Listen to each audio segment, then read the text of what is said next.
पाकिस्तान में मुनीर के जुल्म की इंतहा हो चुकी है, मगर अब मुनीर को दफन करने के लिए बलूचों ने आखिरी तैयारी शुरू कर दी है।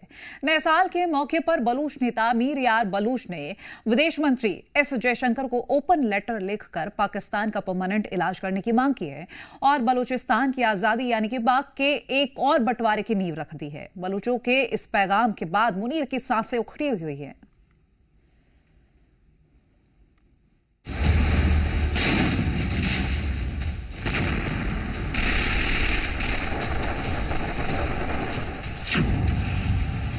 मुनीर की साजिश का एंड, बलूचिस्तान की फाइनल जंग। बलूचिस्तान में रोजाना टारगेट किलिंग, बम ब्लास्ट हो रहे हैं। हम तो ये कई अरसे से देख रहे हैं, हम तो एक तरह से आदी हो गए।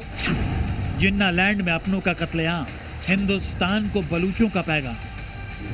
ये नौबत इसलिए आई है कि फौज ने 78 साल तक दरिंदगी की है, इस मसले को समझा ही नहीं है फौज ने। जालिम जनरल से खफा आवाम आजादी के लिए अब देंगे जान। ये कितनी डठाई के साथ धमकियां दे और आसिम मुनीर ने तो इंतहा कर दी अपनी गलीज ज़बान को बरतने के हवाले। जब जुल्म की इंतहा हो जाती है तो आवाम बागी हो जाती है और कुछ ऐसा ही हो रहा है पाकिस्तान के चंगुल में फंसे बलूचिस्तान में। नए साल में बलूचिस्तान की तरफ से जो पैगाम आया है उसने मुनीर और शहबाज ब्रिगेड के होश उड़ा दिए हैं। बलूचिस्तान को पाकिस्तान से अलग देश बनाने के लिए लड़ रहे मीर यार बलूच ने बड़ा ऐलान किया है।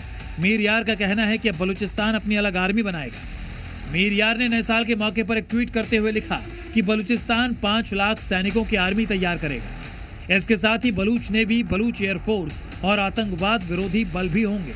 एक देश के तौर पर दुनिया भर में बलूचिस्तान के दूतावास भी बनाए जाएंगे। मीर यार ने इसे नए साल यानी 2026 के लिए बलूचिस्तान की आजादी के दीवानों का सपना बताया है। पाकिस्तान की ज्यादतियों से आजिज आ चुके बलूचिस्तान को सबसे ज्यादा भरोसा भारत और भारत की कूटनीति पर है। यही वजह है कि बलोच नेता मीर यार बलोच ने भारत के विदेश मंत्री डॉक्टर एस जयशंकर को एक खुला पत्र लिखा है। मीर यार बलोच ने पाकिस्तान को उखाड़ फेंकने के आह्वान के साथ लिखा कि बलूचिस्तान के लोग पिछले 79 वर्षों से पाकिस्तान के सरकारी कब्जे, सरकारी प्रायोजित आतंकवाद और मानवाधिकारों के घोर उल्लंघन को झेल रहे हैं। अब समय आ गया है कि इस गंभीर समस्या को जड़ से उखाड़ फेंका जाए और हमारे राष्ट्र के लिए स्थायी शांति और संप्रभुता सुनिश्चित की जाए। पाकिस्तान की ताकत को अपनी बपौती समझ चुके आतंकिस्तान के आर्मी चीफ आसिम मुनीर को लगता है कि देश का भविष्य बलूचिस्तान की जमीन के नीचे दफन है और यही वजह है कि मुनीर बंदूक और बारूद के दम पर बलूचिस्तान को छावनी बनाने का सपना पाल रहा है। दरअसल बलूचिस्तान में मौजूद रेकोदिक खदान में करीब 12.2 मिलियन टन तांबा और 20 मिलियन औंस से ज्यादा सोने का भंडार मौजूद है।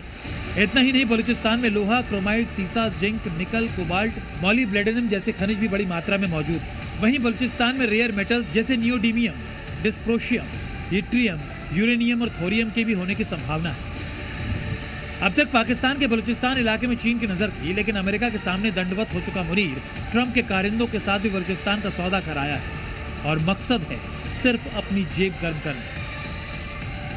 में अब ये पाकिस्तान की तरक्की का कि पाकिस्तान के जो कुदरती वसाइल से अल्लाह ताला ने माला माल किया है, वो वसाइल हमने गैरों को बेच देने। यानी एक चीज़ हमने 10 रुपए की बेचनी है और उन्होंने उसको 100 रुपए का कर लेना ले जाके। तो पाकिस्तान को क्या मिला? 10 रुपए। और जो यहां से लेकर गया उसने उसको वैल्यू एडिशन की और क्या बना? 100 रुपए।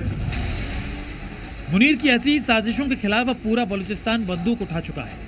राजनीतिक उपेक्षा, आर्थिक शोषण, सैन्य दमन, अपनी जमीन में मौजूद खजाने पर विदेशी ताकतों का कंट्रोल, ये वो अहम मुद्दे हैं जिन्हें लेकर बलोचों का गुस्सा क्रांति में बदल चुका है।